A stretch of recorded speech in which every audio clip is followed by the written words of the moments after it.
Hello, Kit Baird here.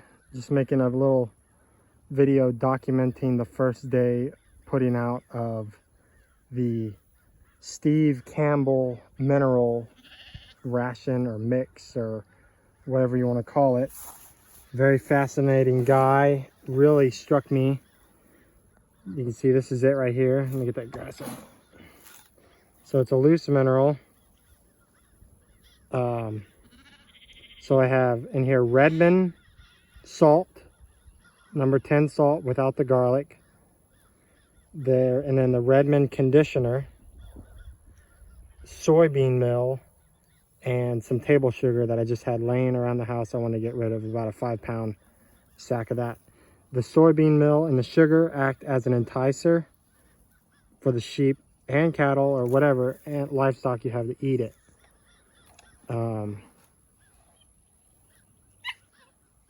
So that's what it looks like mixed up.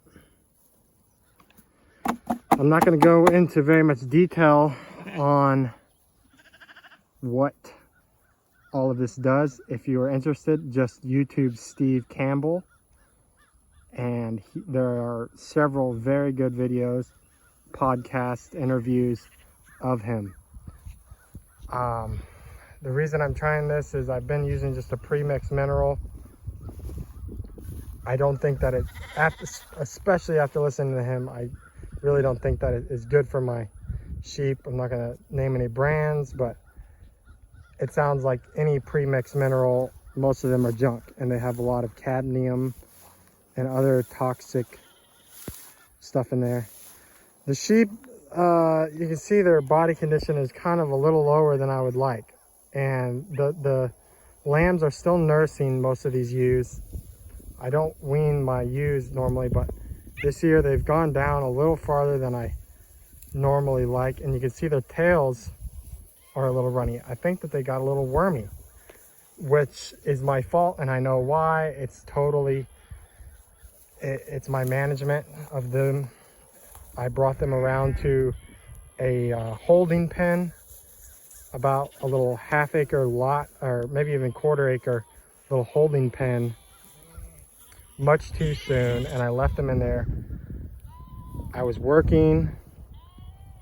I had a real big job that I had to do. You know, this is not my full-time gig. I'm a handyman. I kind of work on other ranches, and I had a big job, and I just put them in there because I didn't have time to set up some more paddocks, and I left them in there for about 3 days, and I'm paying for it. I gave them some supplement feed while they were in there. Obviously there's some hay and a little bit of protein to help them digest that, and I don't think that they were hungry, but they definitely picked up parasites because we do not worm. You see this ewe right here, this is a coal ewe. This one's going to town. She did not have a lamb.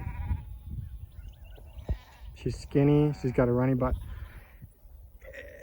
And I don't want this to happen, but sometimes putting a little stress on your animals, you can find the ones like this that just really aren't doing that good, because there's other sheep in here that are doing much better and some that are doing much worse. So, but I also think my whole entire flock needs a better mineral program. A lot of the things that Steve Campbell talks about, I can identify within my own flock, as far as the mineralization, the slow decline of my genetic, and he talks about epigenetics a lot, which is the surroundings environment that the animals or even us humans are living in day to day. So that's what this mineral program is going to do. I'm going to do the salt water that he talks about. I'm just going to get a feed sack that's correct for that, and probably try to start that tomorrow. Like I said, I'm not going to explain that. If you're interested, highly suggest looking up Steve Campbell and going really in depth. And he relates human health to animal health. I mean, we are one and the same. We're all tied to the soil.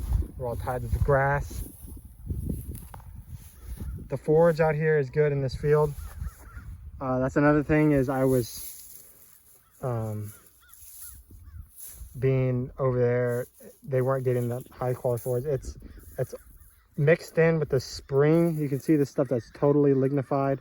This is like a spring winter grass out here, and it's just the standing stems. And then the good summer grass, this is I believe old world blue stem coming up in here. It's a pretty standard grass around these parts, and it's a good grass. It's pretty high biomass producing, good feed, they eat it. So just wanted to make a little documentation. You see there's the paddock division right there. The other wire, that's a permanent fence there with a poly wire on top because I ran out of 12 gauge steel.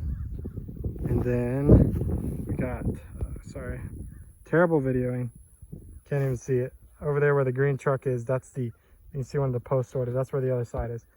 So I don't know, it's probably a little big of an area, but I'm trying to move them across this fast to trample down some of the winter grass stubble that's still standing, graze the tops of the blue stem. There's other types of blue stem in here.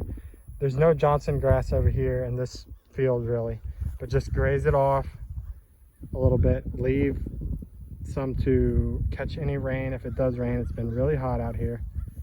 No forecast, no rain in the forecast. But yep, it's just a summertime here in Central Texas. So y'all have a good rest of your day. Thank you.